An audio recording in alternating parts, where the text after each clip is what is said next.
It is a common, if somewhat lazy, marketing technique to give a new product an old name in order to provide it with an instant boost of recognition in the marketplace.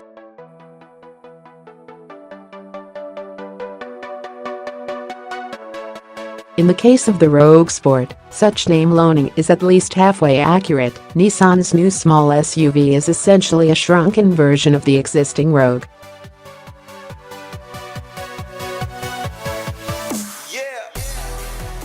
With a foot less length and a couple hundred pounds less curb weight, the Rogue Sport's mission is to give Nissan a beachhead in the lively subcompact SUV segment.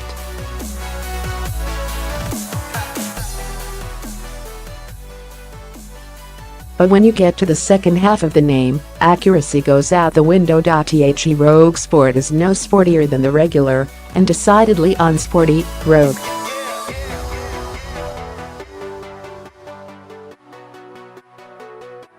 The acceleration is just as pokey, and the steering is just as numb, though the chassis does have that same faint underlying hint of brilliance.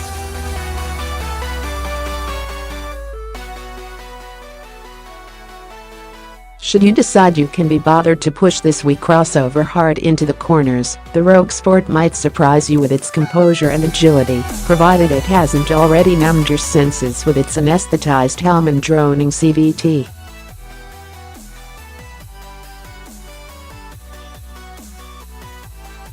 But the Rogue Sport does have other, admittedly more pedestrian, charms. The Rogue Sport only loses 2.3 inches of wheelbase to its big brother, and it's also about a half-foot longer stem to stern than most of its subcompact competitors.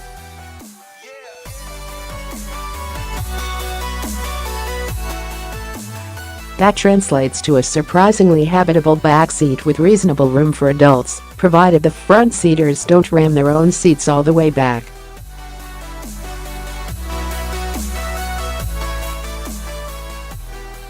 Cargo space is still useful at 22.9 cubic feet, and a removable floor panel provides hidden storage.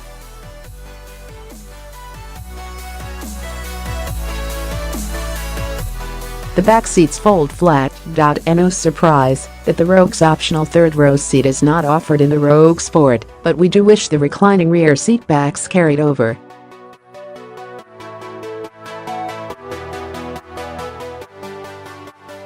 Read our big test comparison of 2015-2016 subcompact crossovers right here. Most other interior hardware is shared with the Rogue. The dashboard, steering wheel, and seats are virtually identical.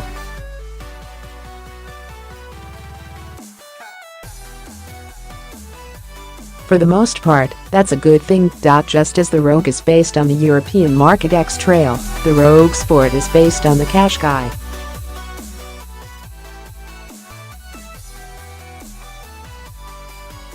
Both are positioned as upscale vehicles, and that shows in the quality of the materials and the switchgear.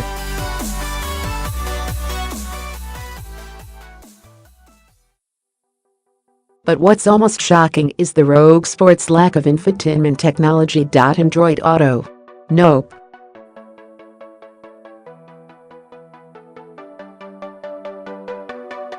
Apple CarPlay? Not. HOW about a USB port for the backseat? Of course not, and how dare you ask?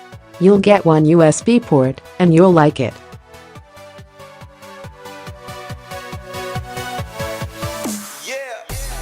We're sure this will go over great with the hordes of tech-weary millennials who are looking to get away from their portable devices and simplify their lives.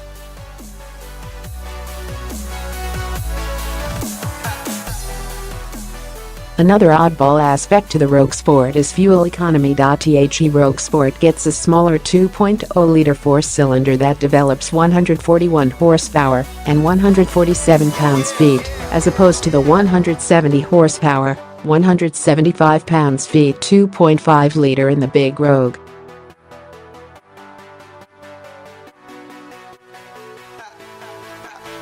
EPA fuel economy estimates for the Rogue Sport are 25/32 miles per gallon city highway with front-wheel drive and 24/30 with all-wheel drive, numbers that are 1-2 miles per gallon worse than the regular Rogue and well behind competitors such as the Honda HR-V, 27/31 in automatic auto form.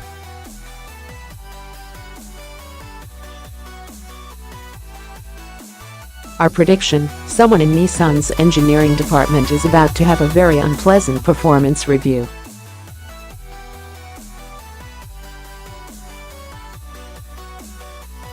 One area where the Rogue Sport chalks up points against the Honda HR-V and Buick Encore and equals the Mazda CX-3 is advanced safety hardware.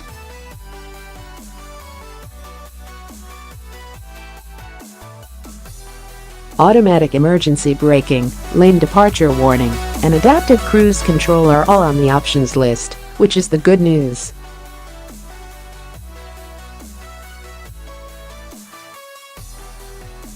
The bad news is that those features are only optional on the top-of-the-line SL model, which will set you back a tough-to-swallow $30,000.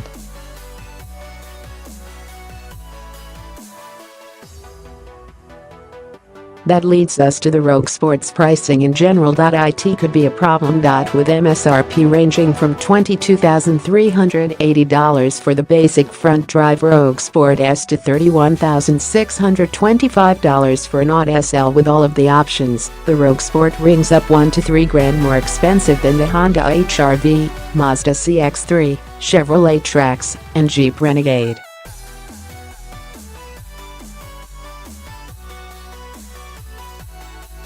Perhaps Nissan will market the Rogue Sport as a tweener, bonus space compared to subcompact crossovers, better value than the compacts like RAV4 and CR-V.